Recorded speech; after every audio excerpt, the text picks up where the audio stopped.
lots of good stuff going on for you right now. Straight out of Compton, you're hanging out with Bruce Willis on the movie set. What was that?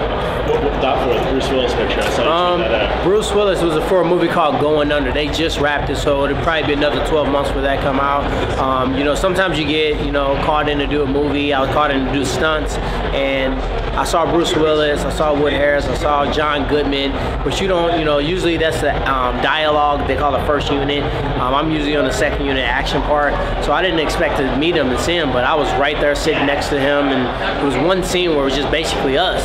So it was awesome, man. It's just really good that these actors that, you know, have such high profiles, are so down to earth, talking with us, laughing, joking, willing to take pictures. You know, most of the actors are like that. It's a few guys that give the actors in general a bad rap, and Bruce Willis is not one of those guys. Yeah. And what is, I mean, obviously it's a completely different thing than fighting, but is there anything you can take away from the experiences of, you know, being on those movie sets, that whether it's mental, that you can bring into fighting?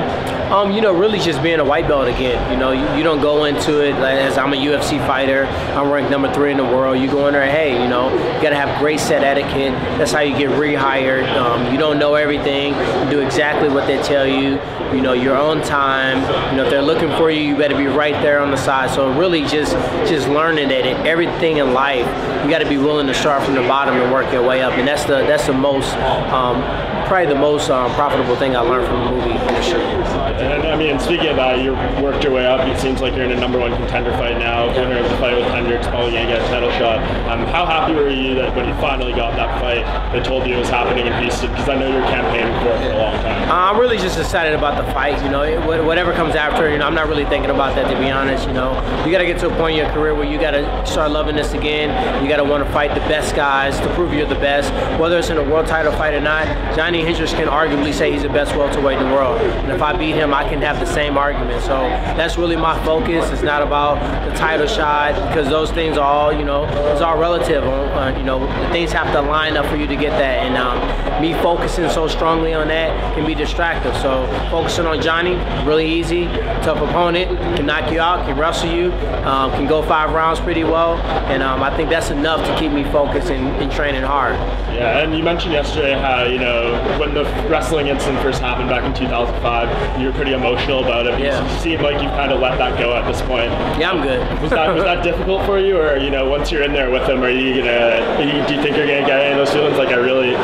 No. You know, it was just something exciting for the fans. You know, a lot of people didn't know the history. They didn't know we wrestled. You know, and they didn't know how competitive our wrestling matches were. So I just brought that in as something fun for the fans to kind of get them to piggyback and make this fight happen. But in reality, I'm gonna go out there and I'm gonna be competing against him. I'm gonna be trying to execute my game plan. I'm trying to neutralize everything he brings to the table. I'm not gonna be thinking about the Big 12 championship and him fish hooking me.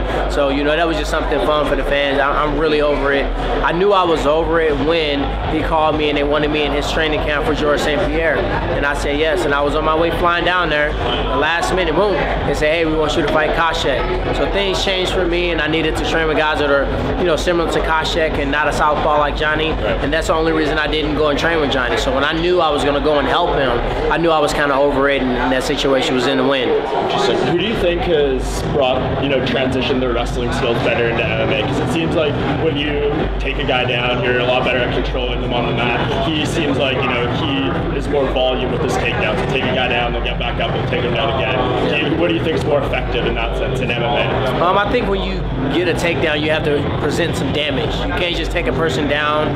You can't just hold them down. You can't take a person down. And they can't pop right back up, because it really doesn't score as it was when, you know, Matt Hughes was taking guys down. So for me, you know, if I get a good opportunity to land some punches, I will. But also you got guys like Carlos who pull a rubber guard, or guys that Rory controls hands real well.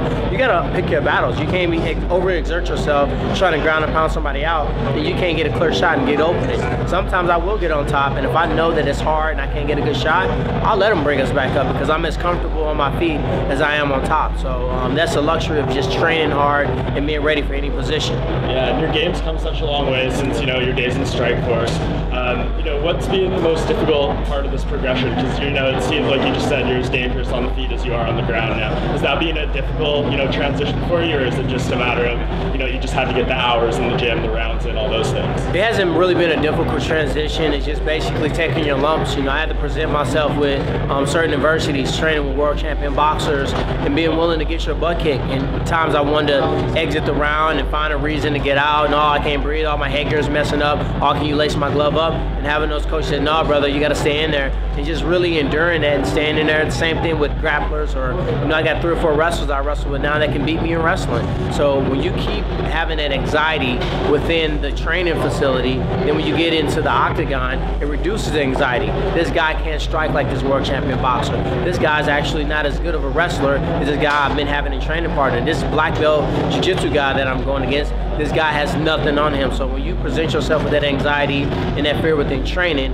it eliminates most of it, when you actually go out there and compete. Yeah, what do you make of Condit getting the title shot against Lawler? It seems like, there's kind of a trend going. Misha Tate didn't get the title shot, but she was promised one. Is it just something that, when the title shot talk comes up, you can't really take it for 100%? Yeah, for me, it's just like, as I said before, kind of getting the title shot really didn't change anything with my career. I still had to fight another person anyway. I wanted to fight with Johny Hendricks. I got that fight. And it's really just fighting the top guys and beating them. If you focus, once again, if you focus on the title shot too hardly and you worry about, getting yourself in a position for that shot, you can really be distracted. When these guys are so tough, this division is so nasty with opponents that you got to focus on the task at hand. And right now, that's Johny Hendricks. So I really didn't make a ton about it. And, at the end of the day, I will fight for the world title. I will be the world champion. I do feel like when I'm at my best and I'm on all cylinders, I'm the best welterweight on planet Earth. And I think that I'll get my chances to prove it. Who do you think wins that fight? It's tough to say. I think Robbie has the ability to knock him out. I think Condit has never been knocked out, so he has a chin to basically survive some of those hard shots. They both have shown that they can go great in 5 rounds. I think it's an exciting fight, and I think that's why the fight's happening.